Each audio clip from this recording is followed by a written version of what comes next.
Hare Krishna, Hare Krishna, Krishna Krishna, Hare Hare,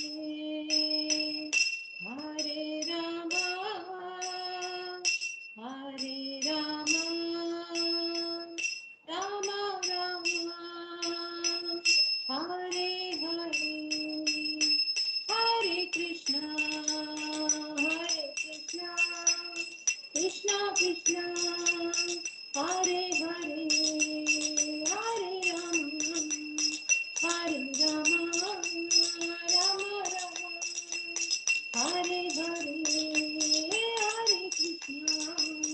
Hare Krishna, Krishna Krishna, Hare Hare,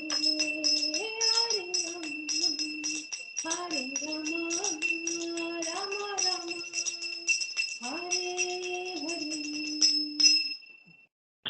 जय गिरि गोवर्धन जय गिरि गोवर्धन गिरि गोवर्धन जय गिरि गोवर्धन जय राधा कुंड श्याम कुंज राधा कुंड श्याम कुंज राधा कुंड श्याम कुंज श्री राधे जय गौरानिताय जय गौरानिताय गौरानिताय जय गौरानिताय जय गौर हरि बोल हरि बोल हरि बोल हरि बोल हरि बोल हरि बोल हरि बोल हरि बोल जय राधा श्याम सुंदर राधा श्याम सुंदर राधा श्याम सुंदर ललिता वृषभ जय कृष्ण बलराम कृष्ण बलराम कृष्ण बलराम जय वृंदावन राम जय गौरानिताय गौरानिताय गौरानिताय जय गौरानिताय जय जय प्रभुपाद प्रभुपाद प्रभुपाद प्रभुपाद। ओम नमो भगवते वासुदेवाय ओम नमो भगवते वासुदेवाय ओम नमो भगवते वासुदेवाय ओम नमो भगवते वासुदेवाय ओम नमो भगवते वासुदेवाय ओम नमो भगवते वासुदेवाय ओम नमो भगवते वासुदेवाय ओम नमो भगवते वासुदेवाय ओम नारायणं नमस्कृत्यं नरं चैव नरोत्तमं देवीं सरस्वतीं व्यासं ततो जयमुदीरये नमस्तप्राय सुभद्रेषु नित्यं भागवत सेवा भगवते उत्तम श्लोके भक्तिर्भवति निष्ठिकी ओम जन्मान्धस्य त्वन्व्याधिदर्तः च अर्थेष्वभिज्ञः स्वरार्थेन विमृताधिकवय मुह्यन्ति यत् सूर्यः तेजोवारि मृदां यथा विनिमये यत्र त्रिसर्गो मृषां धाम्ना स्वेन निरस्तकुहकं सत्यं परमं धीमहि धर्मः प्रोजितकैत्वत्र परमो निर्मत्सराणामृतां वेदवासुतापत्रयो निमूलनं श्रीमद्भागवत महामुनि कृते किं वा परमेश्वर सद्दुर्दिवर्धते शुश्रूषित दक्षिणादिगं कल्पतरोर्गलितं फलं सुमुखाद्रवेदसंहितं पिबत भागवतं रसमालयं मुहुरः वै भावुकाः हरे कृष्ण कृष्ण कृष्ण हरे हरे हरे राम राम राम हरे हरे।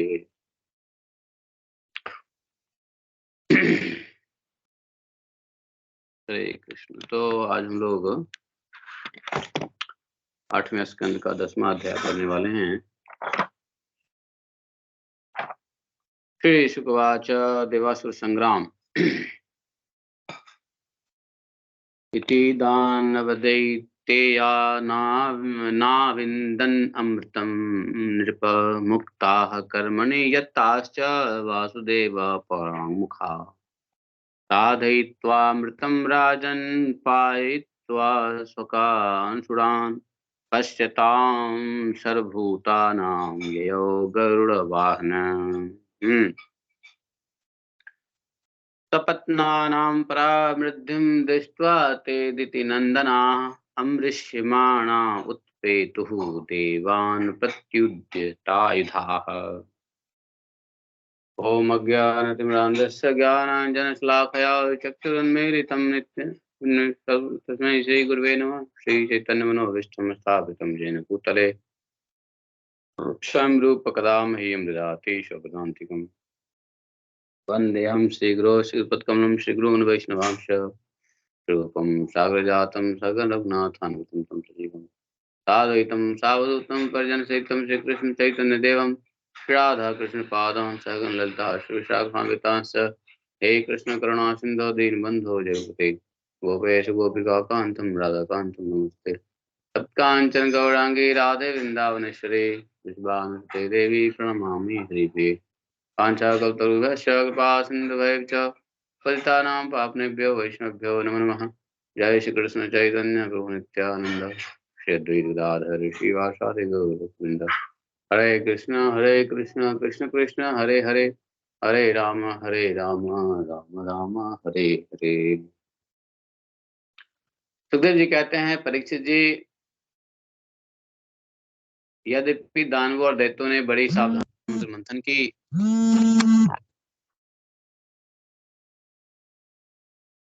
फिर भी भगवान से विमुख होने के कारण उन्हें अमृत की प्राप्ति नहीं हुई। राजन, भगवान ने समुद्र को मंथन मत कर अमृत निकाला,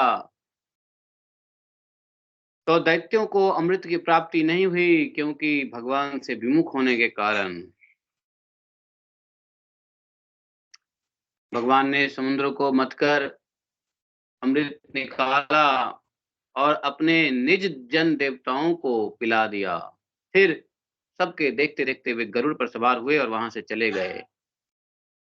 जब दैत्यों ने देखा कि हमारे शत्रुओं को तो बड़ी सफलता मिली, तब वे उनकी बढ़ती सह न सके। उन्होंने तुरंत अपने हथियार उठाए और देवताओं पर धावा बोल दिया। इधर देवताओं ने विमुख मतलब क्या है प्रभु जी? भगवान से विमुख मतलब अगेंस्ट गॉड, ठीक है। विमुख, भगवान के विमुख मतलब अगेंस्ट द गॉड, ठीक है, विरुद्ध, भगवान के विरुद्ध, ठीक है। तो इधर देवताओं ने एक तो अमृत पीकर विशेष शक्ति प्राप्त कर ली थी, और दूसरे उन्हें भगवान के चरण कमलों का जो आश्रय था, बस वे भी अपने अस्त्र शस्त्र से सुसज्जित होकर दैत्यों से लड़ने के लिए भीड़ गए। परीक्षित जी, क्षीर सागर तट पर बड़ा ही रोमांचकारी और अत्यंत भयंकर संग्राम हुआ। देवता और दैत्य की वह घमासान लड़ाई ही देवासुर संग्राम के नाम से कही जाती है।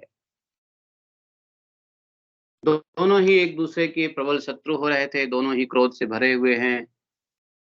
एक दूसरे को आमने सामने पाकर तलवार, बाण, अन्य अनेक अनेक अस्त्र शस्त्रों से परस्पर चोट पहुंचाने लगे।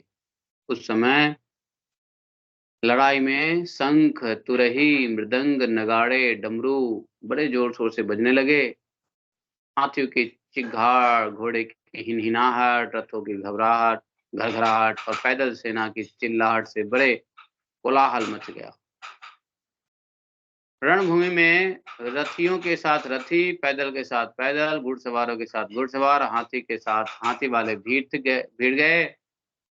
उनमें से कोई भी ऊंटों पर भी थे, कुछ तो हाथियों पर भी थे, गधों पर भी चढ़कर लड़ रहे थे, और कोई तो गौर, मृग, भालू, बाघ, सिंह पर भी चढ़ के लड़ रहे थे। कोई सैनिक गिद्ध, कंग, बगुले, बाज, भांस, पक्षियों के ऊपर भी चढ़े हुए थे, और बहुत तो तिमिंगल, मक्ष, सरब, भैंस, गैंडे, बैल, नीलगाय और जंगली सांडों पर भी सवार होकर के लड़ाई कर रहे थे।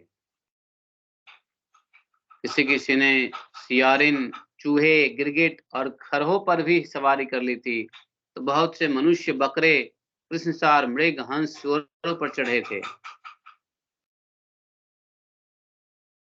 इस प्रकार जल, स्थल और आकाश में रहने वाले तथा देखने में भयंकर शरीर वाले बहुत से प्राणियों पर चढ़कर कई दैत्य दोनों सेनाओं में आगे आगे घुस गए। परीक्षित जी, उस समय रंग बिरंगे पताकाओं, स्फटिक मणि के समान श्वेत निर्मल छत्रों, रत्नों से जड़े हुए दंड वाले बहुमूल्य पंखों, मोर पंखों, चावड़ों और वायु से उड़ते हुए दुपट्टों, पगड़ी, कलंकी, कवच, आभूषण तथा सूर्य की किरणों से अत्यंत दमकते हुए उज्जवल शस्त्रों एवं वीरों की पंक्तियों के कारण देवता और असुर ये तो ये सब के सब बलि, मैं दानव, ये कोई विमान पे चल रहा है तो कहीं चल रहा है।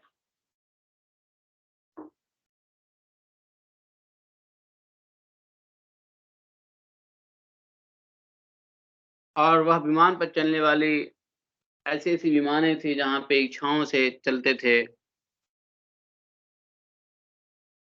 और वहीं युद्ध की समस्त सामग्री से सुसज्जित। परीक्षित जी, वह इतना आश्चर्यमय था कि कभी दिखलाई पड़ता तो कभी अदृश्य हो जाता। वह इस समय कहाँ है, जब इस बात का अनुमान भी नहीं किया जा सकता था, तब बतलाया तो कैसे जा सकता। बड़ा आश्चर्यमय लड़ाई, देव असुर संग्राम, देवासुर संग्राम कहते हैं। जब इस बात का अनुमान भी नहीं तो उसी श्रेष्ठ विमान पर राजा बलि सवार थे। सभी बड़े-बड़े सेनापति उनको चारों ओर से घेरे हुए थे। उन पर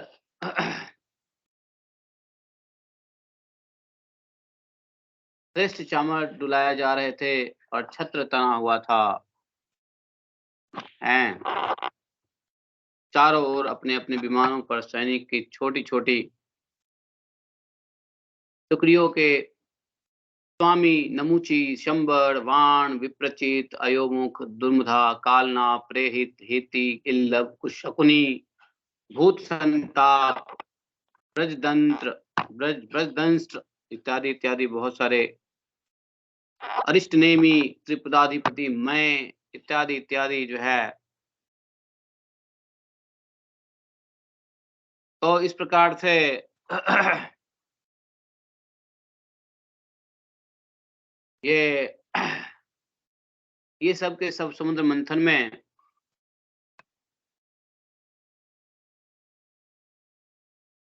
सम्मिलित थे, क्योंकि इन्हें अमृत का भाग नहीं मिला था। केवल मिला क्या था? केवल क्लेश, दुःख ही प्राप्त हुआ, परिश्रम ही प्राप्त हुआ। तो यहाँ पर बड़े सबके सब वे बड़े उत्साह से सिंहनाद करते हुए अपने घोर स्वर वाले शंख बजाने लगे सबने। इंद्र ने देखा कि हमारे शत्रुओं का मान बढ़ रहा है, यह मदोन्मत्त हो रहा है, तब बड़ा क्रोध आया। वे अपने वाहन ऐरावत पर, इंद्र के पास एक वाहन है ऐरावत, जो ना ऐरावत नाम का हाथी,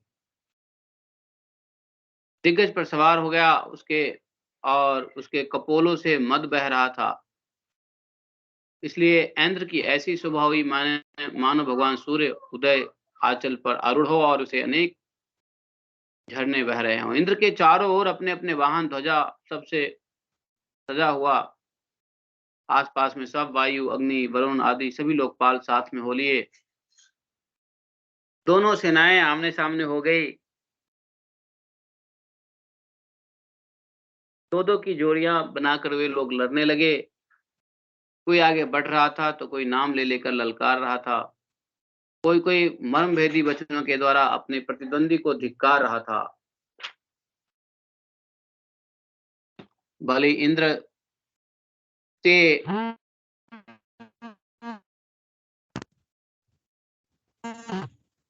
बलि जो है वो इंद्र, स्वामी कार्तिक तारकासुर से, वरुण हेती से और मित्र प्रहेती से भिड़ गए। जो दैत्यराज बलि थे वो इंद्र से, यमराज कालनाभ से, विश्वकर्मा मैं से, शंभरासुर त्वष्टा से, सविता विरोचन से लड़ने लगे। नमुची अपराजिता से, अश्विनी कुमार वृषपर्वा से।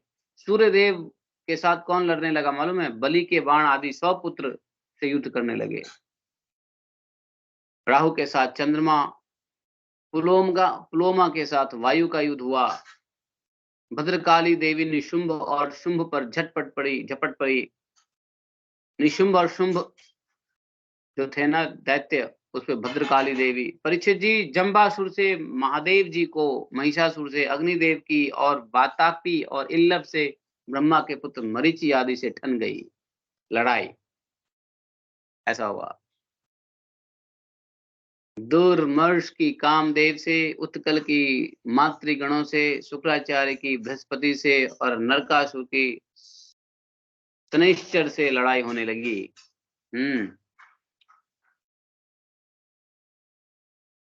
निवात कवचों के साथ मरुदगण, कालेयों के साथ वशुगण, पौलोमों के साथ विश्वेदेवगण तथा क्रोध वशों के साथ रुद्रगण का संग्राम।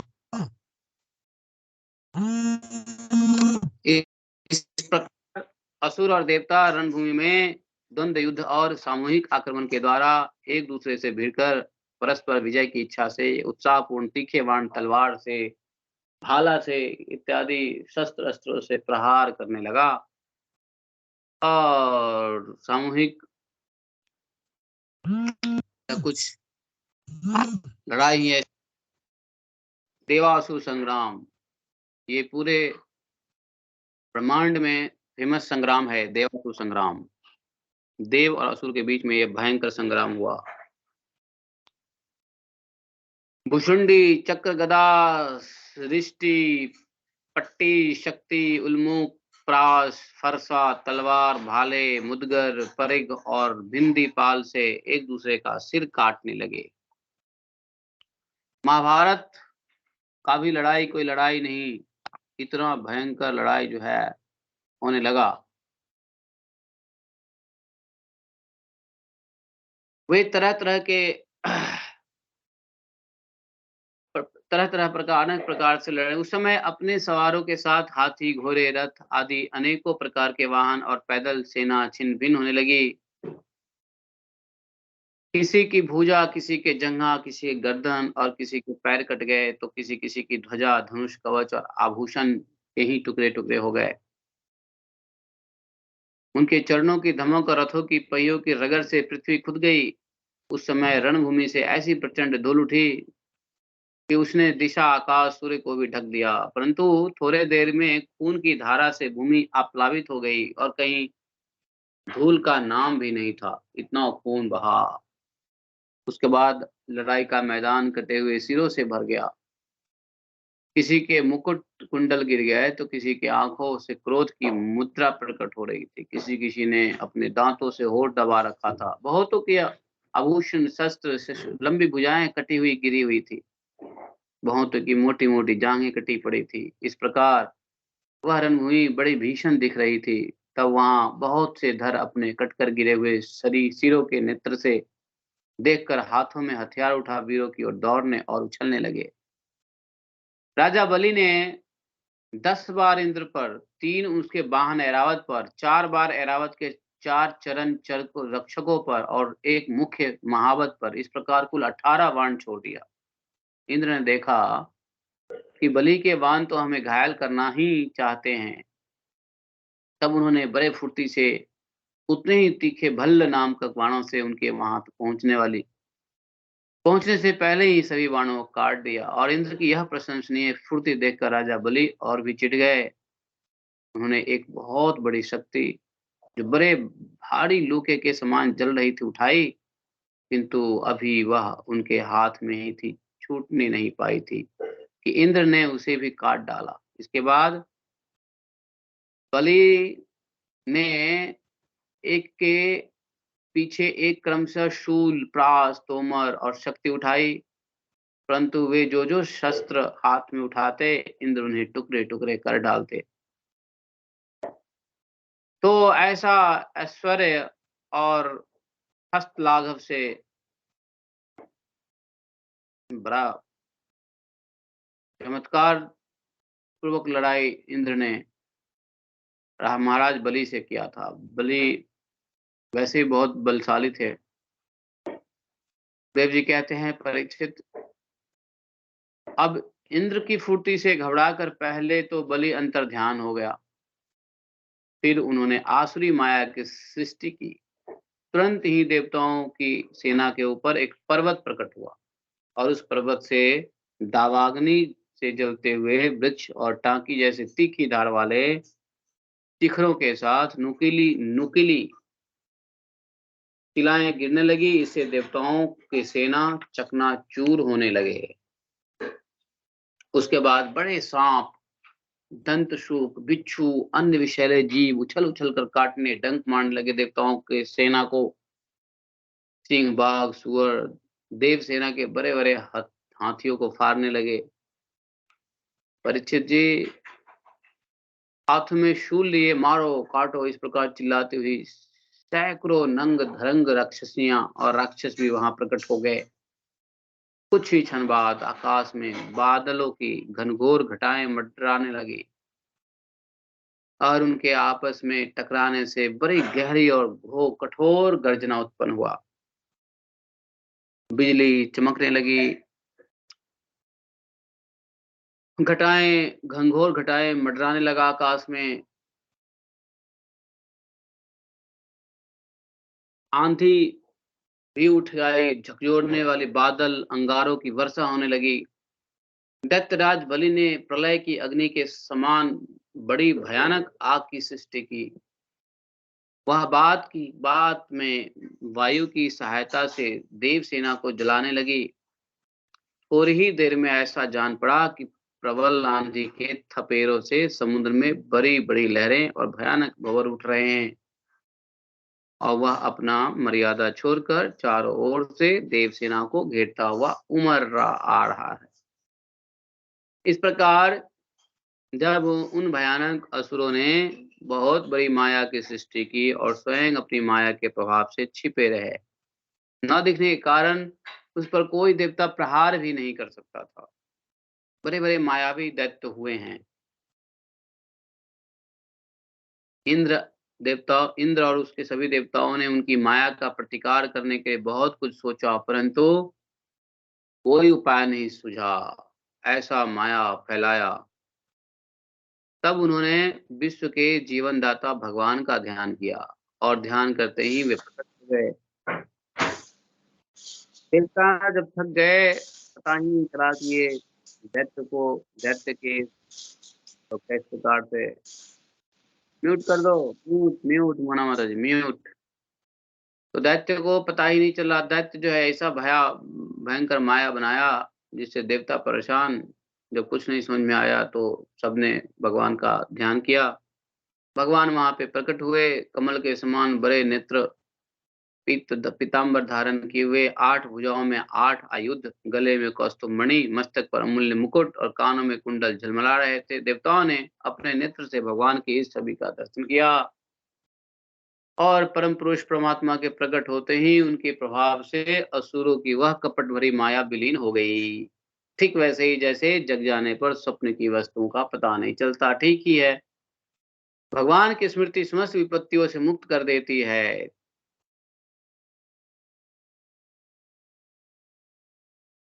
सुखदेव जी कहते हैं कि भगवान की स्मृति समस्त विपत्तियों से मुक्त कर देती है।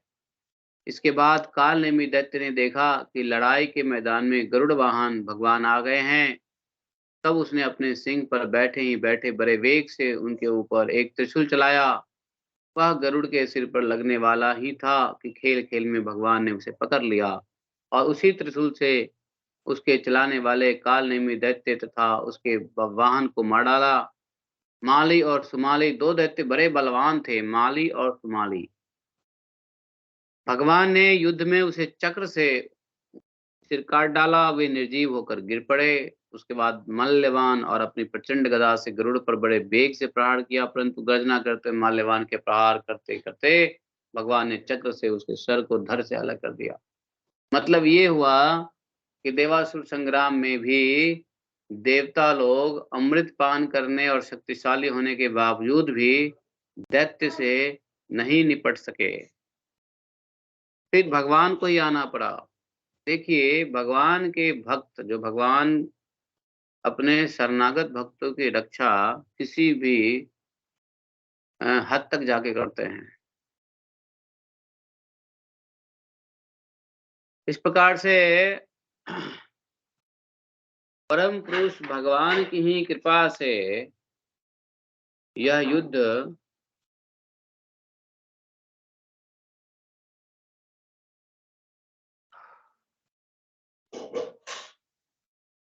का समापन के लिए ही भगवान आए और देवता लोग बड़े घबराए हुए थे, तो उनको दोबारा से अच्छा सा एक संचार हुआ। पहले इंद्र, वायु इत्यादि देवगण रणभूमि में जिन-जिन दैत्यों से आहत हो गए थे, घायल हो गए थे, सब के सब दोबारा से शक्ति पूर्ण होके प्रहार करने लगा।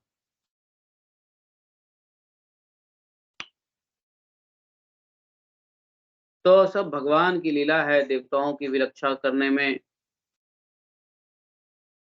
देवता हैं क्यों, पूरे जगत की रक्षा भगवान ही करते हैं। लड़ाई चली रही थी, दोबारा से इंद्र ने प्रहार किया बलि महाराज के ऊपर। बलि दैत्य बलि है, अभी तो दैत्य बलि है। ये बलि महाराज बन जाता है जब भगवान को, वामन भगवान को जब तीन पग की कमिटमेंट पूरा कर देता है। अभी बलि है, दैत्य राज बलि। इंद्र ने बलि को कहा, मूर्ख, जैसे नट बच्चों की आंखें बांधकर अपने जादू से उसका धन ऐंठ लेता है, वैसे ही तू माया की चाल से हम पर विजय प्राप्त करना चाहता है। तुझे पता नहीं कि हम लोग माया के स्वामी हैं, वह हमारा कुछ नहीं बिगाड़ सकता। ये एक्चुअली इंद्र ने तिरस्कार करते हुए कहा। जो मूर्ख माया के द्वारा स्वर्ग पर अधिकार करना चाहता है और उसको लांग कर ऊपर के लोकों में भी धाक जमाना चाहता है, उन लुटेरे मूर्खों को मैं उनके पहले स्थान से भी नीचे पटक देता हूँ। नासमझ, तूने माया की बड़ी-बड़ी चालें चली है ना? देख, आज मैं अपने 100 धार वाले वज्र से तेरा सिर धड़ से अलग किए देता हूँ। तू अपने भाई बंधुओं के साथ जो कुछ कर सकता हो, करके देख लो। ये किसने कहा? देवराज इंद्र ने कहा। बलि ने भी कहा फिर। बलिर्वाच संग्रामे वर्तमानानां कालचोदितकर्मणां कीर्तिः जयो अजयो मृत्युः सर्वेषां स्युरनुक्रमात्। तदिदं तदिदं कालरत्नं जनाः पश्यन्ति सूरयः न हृष्यन्ति न शोचन्ति तत यूयम् अपण्डिताः। बलि ने कहा, इंद्र, जो लोग काल शक्ति की प्रेरणा से अपने कर्मों के अनुसार युद्ध करते हैं, उन्हें जीत या हार, यश या अपयश, मृत्यु मिलती ही है। इसी से ज्ञानी जन इस जगत को काल के अधीन समझकर न तो विजय होने पर हर्ष खुश होते हैं और न तो अपकीर्ति हार पे वो शोक करते हैं। तुम लोग इस तत्व से अनभिज्ञ हो। बताइए, बलि दैत्य है, दैत्यराज बलि देवराज इंद्र को कितनी बढ़िया बात बता दिया कि भैया काल की शक्ति तो दैत्य को ही मालूम है, शक्ति एक्चुअली किसकी है? काल की है। काल कौन है? भगवान ही है। तो काल की शक्ति से कोई शक्तिशाली हो जाता है, काल की शक्ति से कोई दुर्बल हो जाता है, काल की शक्ति से कोई धनवान हो जाता है, काल की शक्ति से कोई गरीब बन जाता है, दरिद्र बन जाता है। तो सारी शक्ति काल, इसलिए बलि कहते हैं कि तुम जो है, तुम इस तत्व से अनभिज्ञ हो तुम। क्योंकि जब काल की शक्ति से और अपने कर्म के अनुसार युद्ध करते हैं, तो युद्ध में हार भी होती है, मान-अपमान भी होता है, यश भी होता है। कुछ खोते हैं तो कुछ पाते हैं। तो इस चक्कर में विवेकी लोग ना तो खुश होते हैं, ना दुखी होते हैं। तुम लोग अपने को जय-पराजय आदि का कारण कर्ता मानते हो, इसलिए महात्माओं की दृष्टि से तुम शोचनीय हो। हम तुम्हारे मर्मस्पर्शी वचन को स्वीकार ही नहीं करते, फिर हमें दुःख क्यों होने लगा? सुखदेव जी कहते हैं, वीर बलि बहुत वीर था, मालूम है? इसलिए बीरबली, इसको बीरबली भी कहते थे। बीरबली, लोगों ने अपने बेटे का नाम रख लिया बीरबल। एक्चुअली बीरबल नहीं है, बीरबली है। बलि वीर था, इसलिए उसका नाम रहा बीरबली। तो सुखदेव जी कहते हैं, बीरबली ने इंद्र को इस प्रकार फटकारा, बलि की फटकार से इंद्र को छिप गए।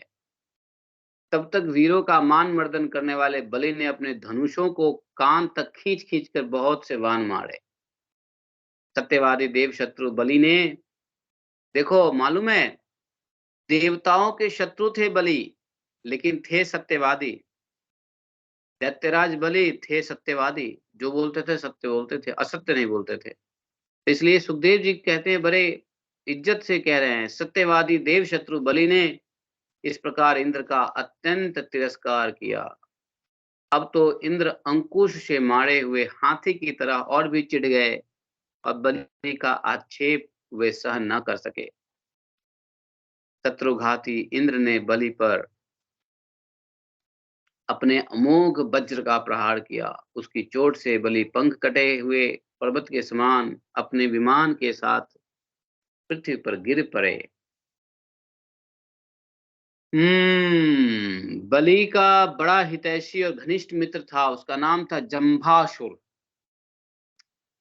जंभासुर अपने मित्र को गिर जाने पर भी उनको मारने का बदला लेने के लिए इंद्र के सामने आ खड़ा हुआ। सिंह पर चढ़कर वह इंद्र के पास पहुंच गया। बड़े वेग से अपनी गदा उठाकर उसने जत्रुस्थान कहते हैं हंसली पर प्रहार किया। साथ ही उस महाबली ने ऐरावत पर भी एक गदा जमाई। गदा की चोट से ऐरावत बड़ा पीड़ा हुआ, चोट लगी। उसने व्याकुलता से घुटने टेक दिया और मूर्छित हो गया ऐरावत हाथी। उसी समय इंद्र का सारथी मातली 1000 घोड़ों से जुता हुआ रथ ले आया और शक्तिशाली इंद्र ऐरावत को छोड़कर तुरंत रथ पर सवार हो गए।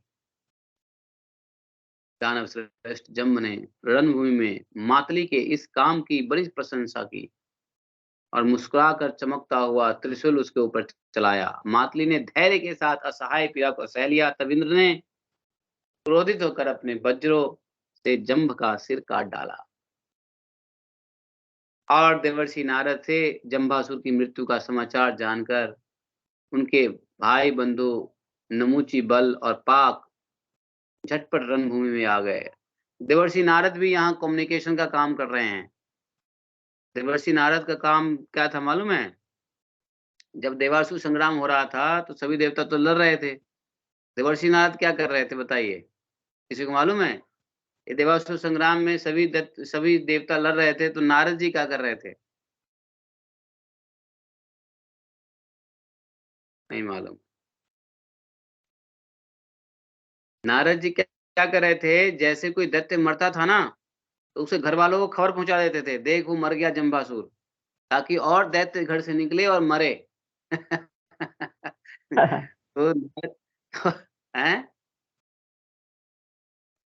प्रभु जी, ये बेली वो बेली है, महाबली? है? ये जो बेली के बारे में बोल रहे थे वो महाबली है? ये जो बली बली बेली मतलब पेट, बली। बेली नहीं, बली। अच्छा ठीक। महाबली, वीर बली। हाँ, तो नारद मुनि क्या करते थे कि जैसे कोई असुर का कोई मर जाता था, तो नारद मुनि क्या करते थे, उसको जा करके असुर के परिवार वालों को खबर देते थे। तो क्या होता था, असुर के जितने ही भाई बंधु थे ना, सब बुलबुले की तरह निकलते थे लड़ाई करने के लिए। और जो असुर नहीं जाते थे लड़ाई में, उसको नारद जी बड़ा, देख तेरे भाई का क्या हाल हुआ, तू नहीं जाएगा, तेरा भाई मर गया, ये तू बदला नहीं लेगा देवताओं से। उसको और बढ़ा चढ़ा के उसको घर से बाहर निकालते थे, जा लड़ के आ। तो जैसे ही देवर्षि नारद ने जंबासुर की मृत्यु का समाचार जाकर उनके भाई बंधु को दिया, और उसके भाई बंधु जो थे नमूची, बल और पाक, झटपट रणभूमि में आ गए और अपने कठोर और मन मस्पर्शी बाण से इंद्र को बहुत बुरा वाणी से बहुत बुरा भला कहा, हे तूने मेरे भाई को। जैसे बादल पहाड़ पर मूसलाधार पानी बरसते हैं, वैसे ही इंद्र के ऊपर पानी जो बाणों की झाड़ी लगा दी, झाड़ी झड़ी झड़ी लगा दी। बल ने बड़े हस्त लाघव से एक साथ 1000 बाण इंद्र के 1000 बाणों को घोड़ों को घायल कर दिया। पाक पाक ने 100 बाणों से मातली को और 100 बाणों से रथ के एक अंग के डाला। लड़ाई होती तो ऐसी होती है। युद्ध भूमि में यह बड़ी अद्भुत घटना हुई कि एक ही बार इतने बाण उसने चढ़ाए और चलाए। नमोची बड़े-बड़े 15 बाण से अपने जिसमें सोने के पंख लगे थे, इंद्र को मारा और युद्ध भूमि में वह जल से भरे बादल के समान गर्जना करने लगा। जैसे वर्षा काल के बादल सूर्य को ढक लेते हैं, वैसे ही असुरों ने बाणों की वर्षा से इंद्र और उनके रथ और सारथी को भी चारों ओर से ढक दिया। अब इंद्र भाई साहब ने देखा, हाँ, तो वहाँ पर इंद्र को न देखकर देवता और उसके अनुचर अत्यंत रोने लगे, चिल्लाने लगे, इंद्र कहाँ गए, इंद्र कहाँ गए, अपना सेनापति। एक तो शत्रुओं ने उन्हें हरा दिया था और दूसरे अब उनका कोई सेनापति भी नहीं रहा, इंद्र चुप गए। उस समय देवताओं की ठीक वैसी अवस्था हुई जैसे बीच समुद्र में नाव टूट जाने पर व्यापारियों की होती है। परंतु थोड़ी ही देर में शत्रुओं के बनाए हुए बाणों से पिंजरे से घोड़े, रथ, ध्वजा आदि के साथ इंद्र निकल आए। जैसे प्रातःकाल सूर्य और किरणों से दिशा आकाश पृथ्वी को चमका देते हैं, वैसे इंद्र के तेज से सब के सब जगमगा उठा। वज्रधारी इंद्र ने देखा कि शत्रुओं ने रणभूमि में हमारी सेना को रौंद डाला। तब बड़े क्रोध से शत्रुओं को मार डालने के लिए वज्र से आक्रमण किया। परीक्षित जी, उस 8 धार वाले पहने वज्र से उन दैत्यों के भाई बंधुओं को भी भयभीत करते हुए उन्होंने बल और पाक से सिर काट डाले। परीक्षित जी, अपने भाइयों को मरा हुआ देख नमुची को बड़ा शोक हुआ। वह क्रोध के कारण अब आपे से बाहर होकर इंद्र को मार डालने के लिए जी जान से प्रयास करने लगा। इंद्र अब तू बच नहीं सकता हैं। इस प्रकार ललकारते हुए त्रिशूल उठाकर इंद्र पर टूट गए। वह त्रिशूल फौलाद का बना हुआ था। फौलाद, फौलाद जानते हो? फौलाद का बना हुआ था और इस प्रकार से इंद्र ने देखा कि त्रिशूल बड़े वेग से उसकी ओर आ रहा है, तो उसने अपने बाणों से आकाश में ही उस फौलाद को टुकड़े-टुकड़े कर दिया और उसके सर काट लेने के लिए उसकी गर्दन पर वज्र मारा। यद्यपि फिर भी इंद्र ने बड़े वेग से वह वज्र चलाया था, परंतु यशस्वी वज्र से उसके चमड़े पर खरोंच तक नहीं आई। यह बड़ी आश्चर्यमयी घटना हुई कि जिस वज्र ने महाबली वृत्रासुर का शरीर टुकड़ा-टुकड़ा कर डाला था, नमूची के गले की त्वचा ने उसका तिरस्कार कर दिया। मतलब उसके नमूची के गले पे मारा, लेकिन उसका गला में कुछ खरोंच भी नहीं आया। तब वज्र नमूची का कुछ न बिगाड़ सका। इंद्र उससे डर गए। अरे! ये वज्र भी ना कुछ बिगाड़ सका तो फिर मैं कैसे लड़ूँगा इससे? मुझे हरा ही देगा। वे सोचने लगे कि दैव योग से संसार भर की संशय में डालने वाली यह कैसी घटना है। पहले युग में जब ये पर्वत पाँखों से उड़ते थे और घूमते-फिरते भार के कारण पृथ्वी पर गिरते थे, तब प्रजा का विनाश होते देखकर इस वज्र से मैं उनके पहाड़ों की पंखों को काट डालते थे। त्वष्टा की तपस्या सार ही वृत्तासुर के रूप में प्रकट हुआ था। उसे भी इस वज्र से मैंने मार डाला था, वृत्रासिंह को, और भी बहुत सारे अनेक दैत्यों को, बलवानों को मैं अस्त्र-शस्त्र से। तो ये वज्र मैंने इसी वज्र से सबको मैंने मृत्यु के घाट उतार दिए थे। अब वही मेरा वज्र मेरे प्रहार करने पर भी इस तुच्छ असुर को ना मार सका। अतः अब मैं इसे अंगीकार नहीं कर सकता। मतलब मैं उस वज्र को अब नहीं रख सकता। यहाँ है तो क्या हुआ? अब तो निकम्मा ही है। इस प्रकार इंद्र विषाद करने लगे। चिंताग्रस्त हो गए। उसी समय एक आकाशवाणी हुई। आकाशवाणी में बोला, यह दानव न तो सूखी वस्तु से मर सकता है न गीली से। इसे मैं वर दे चुका हूं कि सूखी या गीली वस्तु से तुम्हारी मृत्यु नहीं होगी। इसलिए हे इंद्र, इस शत्रु को मारने के लिए अब तुम्हें कोई दूसरा उपाय सोचना पड़ेगा। आकाशवाणी को सुनकर देवराज इंद्र बड़ी एकाग्रता से विचार करने लगे कि अब सोचते सोचते उनको एक अकल आई। अकल आई तो क्या हुआ मालूम है?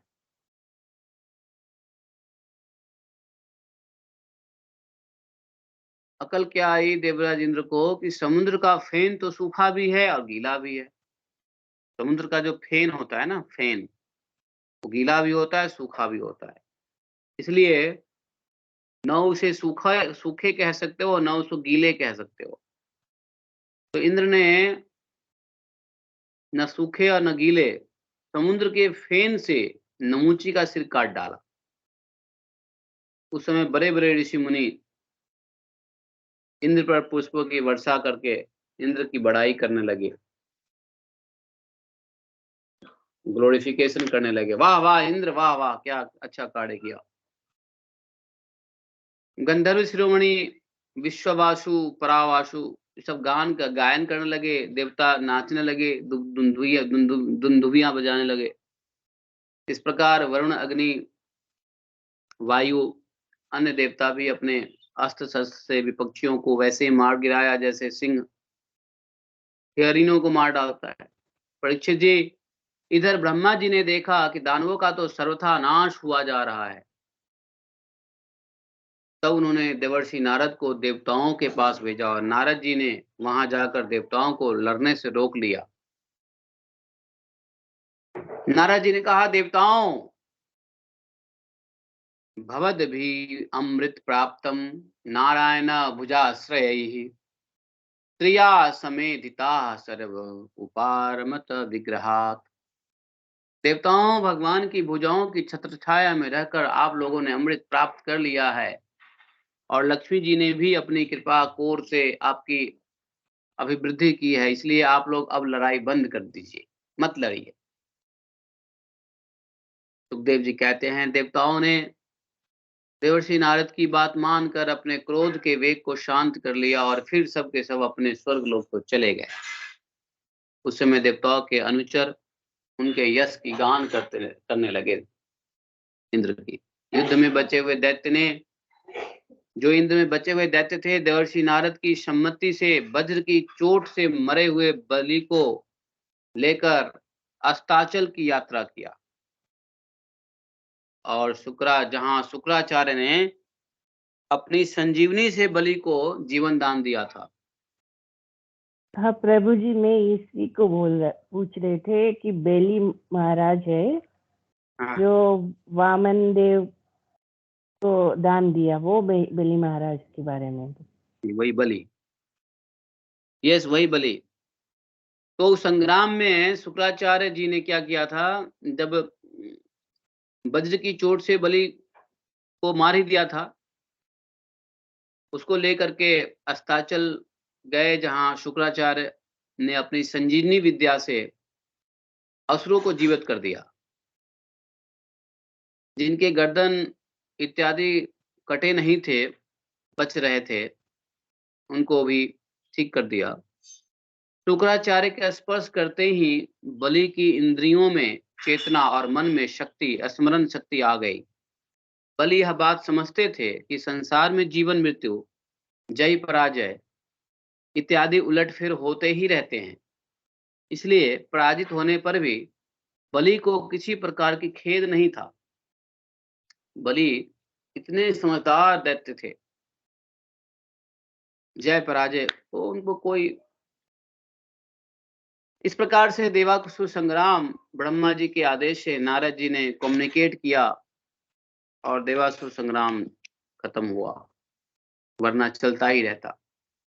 मैंने आपको कहा था ना कि ये जो दैत्यों को ठगने के लिए जो भगवान ने मोहिनी रूप धारण किया था, वो मोहिनी रूप को देखकर महादेव जी भी मोहित हो गए। यह कथा हम लोग कल सुनेंगे 12वें अध्याय में, 12वें अध्याय में मोहिनी रूप को देखकर महादेव जी कैसे मोहित हो गए, इसकी कथा यहाँ पे आएगी। वादरायणी बोलेंगे। वादरायणी कौन? वादरायणी किसका नाम है? श्री वादरायणी व्यासदेव। नहीं, उनको बस सुखदेव जी को ही कहते हैं वादरायण। तो सुखदेव जी आगे कथा सुनाएंगे कि किस प्रकार से जो है महादेव जी ने भगवान से इच्छा जाहिर किया कि मैं आपका वह रूप देखना चाहता हूँ, और वह रूप देख करके वो भी मोहित हो गए। और फिर इसको बोलते हैं शंकर मोहनम नाम 12वां अध्याय। तो शंकर मोहन, किसी का नाम है मनमोहन, लेकिन किसी का नाम शंकर मोहन भी हो सकता है। भगवान के ऐसे रूप से जो शंकर भी मोहित हो गए, तो शंकर मोहन दास भी हो सकता है किसी का नाम। तो यहाँ पर हम लोग 8वें स्कंध के समाप्ति की तरफ बढ़ रहे हैं। आगे 2-3 चैप्टर में 8वां स्कंद खत्म हो जाएगा और हम लोग भाग 1 खत्म कर लेंगे। तो शंकर जी का मोह देखेंगे कल, सुनेंगे कल। प्रभु जी, ये बेली महाराज का ये जो वामन देव को जब ये दान वगैरह दिया, वो कब हुआ? इसके बाद है या इसके पहले? ये जो युद्ध होने की बाद की बात है या पहले की बात है? बाद की बात है, देवासुर संग्राम के बाद की बात है।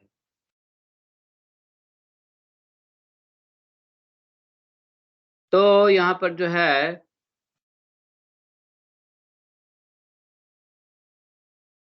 श्रीमद् भागवतम का आज हम लोगों ने 2 अध्याय पढ़ लिया, देवासुर संग्राम पढ़ लिया और देवासुर संग्राम की समाप्ति पढ़ लिया। 2 चैप्टर्स वी हैव कंप्लीटेड। हम लोग बड़ी तेजी से भागवतम में आगे बढ़ रहे हैं, इतनी तेजी से बढ़ रहे हैं कि साल में 1 बार तो भागवतम हो ही जाए। हरि बोल। तो हर साल भागवतम क्लास अब करेंगे हैं? ये कदम होने के बाद वापस आप चालू हो जाएगा ना फर्स्ट चैप्टर से? तो पहले खत्म होने के बाद बात करेंगे ना। तो ग्रंथराज श्रीमद् भागवतम की जय। एकम शास्त्रम देव की पुत्र गीतम, एको देवो देव की पुत्र एव एकम मंत्रस्य नामानि प्रमापित सदेव सेवा। तमेव माता च पिता तमेव बन्धुश्च सखा तमेव विद्या द्रविणं तमेव मुंशव देवदेव। कृष्णाय वासुदेवाय हरे परमात्मने प्रणतक्लेशनाशाय गोविन्दाय नमः। हे कृष्ण करुणा सिंधु दीनबंधो जगपते गोपेश गोपिका कांतम राधा कांतम नमोस्तुते। तप्तांचन गौरांगी राधे वृंदावनेश्वरी विश्वामित्रे देवी प्रणमामि हरिप्रिये। वाञ्छाकल्पतरुभ्यश्च कृपा सिन्धुभ्यश्च पतितानां पावनेभ्यो वैष्णवेभ्यो नमो नमः। जय श्री कृष्ण चैतन्य प्रभु नित्यानंद श्री अद्वैत गदाधर श्रीवासादि गौर। हरे कृष्ण कृष्ण कृष्ण हरे हरे, हरे राम राम राम हरे हरे। जय श्री राधे। ठीक है जी, तो हरे कृष्ण। हरे कृष्ण।